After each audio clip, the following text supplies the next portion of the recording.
Garner. In this Eric Garner hoax, you have an individual who was set up to be another victim of police brutality, police racism. And my theory is basically this, and I ask the questions. One, he was resisting arrest. When you resist arrest, you make the police aggressive with you. Now, from the black victimization perspective, why does it take 6 or 7 cops to tackle this person? Well, here's the thing. We're in the matrix concept of that, so stay with me. It takes 6 or 7 cops to tackle this person because this person is not only resisting arrest, but they are 350 pounds at 6'3", resisting arrest. That is a huge task for only 1 or 2 cops to take on. They need help. So let's take the whole Rodney King, just Jumpman type of perspective that's put on these cops of saying, well, why did they need all of these cops to take him down? This guy is 350 pounds, man. And he's not a fat 350 pounds. He's a quite muscular 350 pounds. The guy's a beast. This guy's quite big, man. So these cops ain't nothing but average. They probably averaging nothing but about 170 pounds. 5'8", 170 pounds. They need help. Now, as you saw in the video, he was resisting arrest.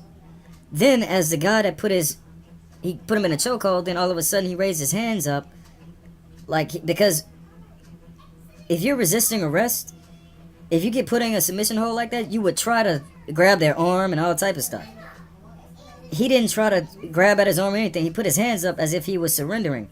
My thing is, why did it take that, similar to the Mike Brown, why did it take that time frame, that one action, for him to raise his hands up in surrendering? They tackled him to the ground. They had him on the ground. The guy still had him in a chokehold. Apparently he was still alive at this moment. As a matter of fact, he died in the hospital an hour later. Well, if he died because he was choked, he would have died right then and there. How did he die at the hospital? So apparently, it wasn't as if he passed out or they choked him to death and he died right then and there. He died at the hospital. They say a lot of contributing factors, contributed to him passing. He had asthma, he had bronchitis, something like this. He had cardiovascular issues. May have had a heart problem. But the thing is, why did he resist arrest? And this is for black people. This is the Matrix concept. You had a black man on a New York street. Apparently these people have harassed him for the longest.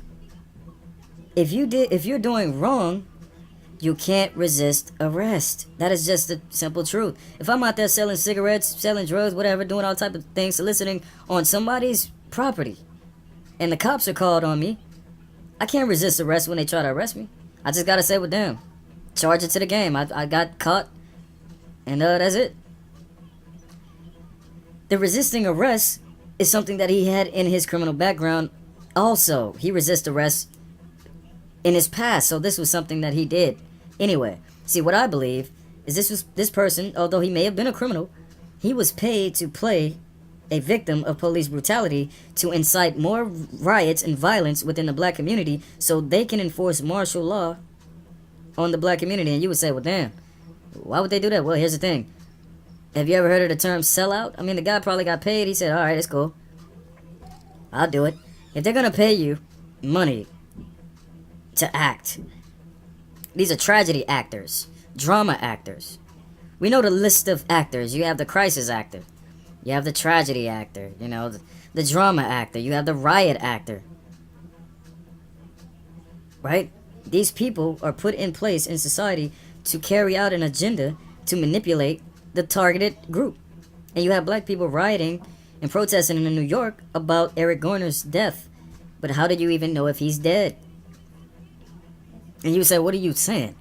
I'm saying, how do you know that that's true? How do you know that that's real?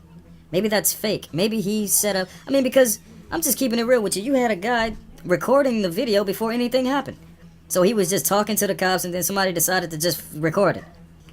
He wanted to get all of the dialogue, All of the dialogue from Eric Garner saying, listen, man, you guys been harassing me. I ain't did nothing. To make him look like he's innocent. And then that justifies resisting arrest. So you have a victim.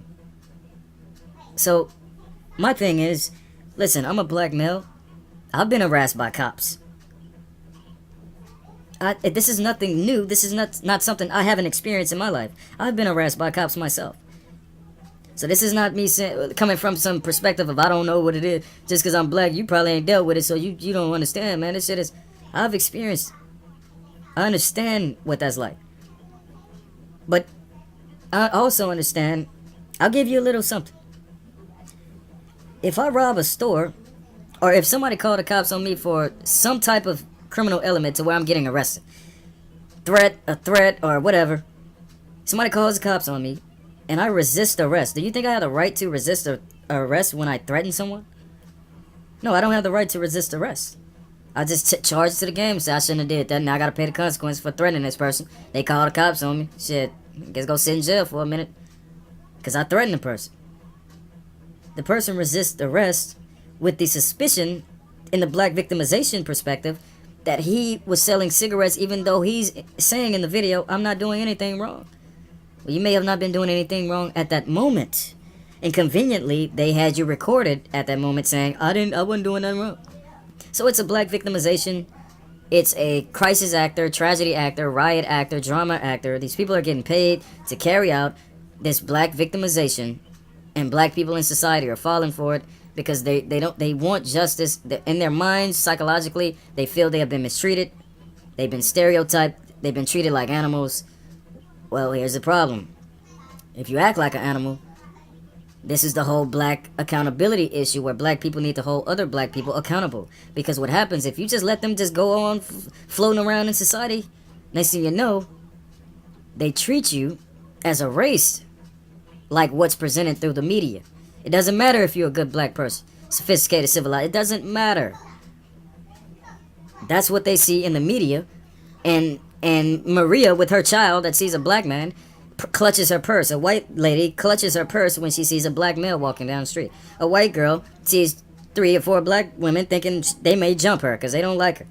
These are things that happen naturally in assumption because of the image portrayed in the media.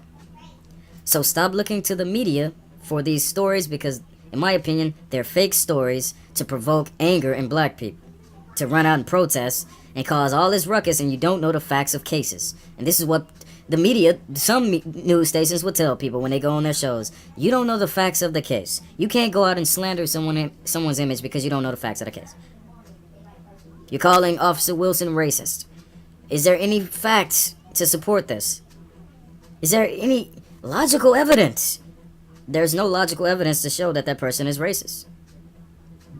And once again, like I said before, this is a secret society thing going on where the black people involved in the Michael Brown case, everyone said they saw it.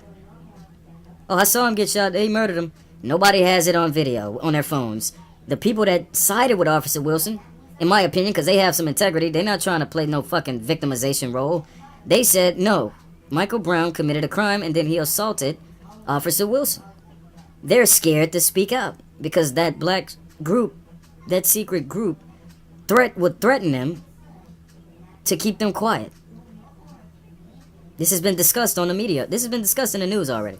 Why haven't those people come out and said anything? Well, because they fear for their safety. They fear for their life. People may threaten them because why would you threaten someone for telling the truth? Well, because if you have a victimization agenda to make money off of black struggles with racism that's not there, you would threaten somebody that goes against what you plan to do. It's a hoax. And this is what I want black people to come to. Whenever you see a story of a black person getting shot by a white cop, you need to immediately go optimistic and say, well, I don't know if that's true or not. That's not being an Uncle Tom. That's not being a Sambo. It's not being a house Negro. That's you saying, well, if anything, that's you having more concern for black people because you don't want black people manipulating other black people.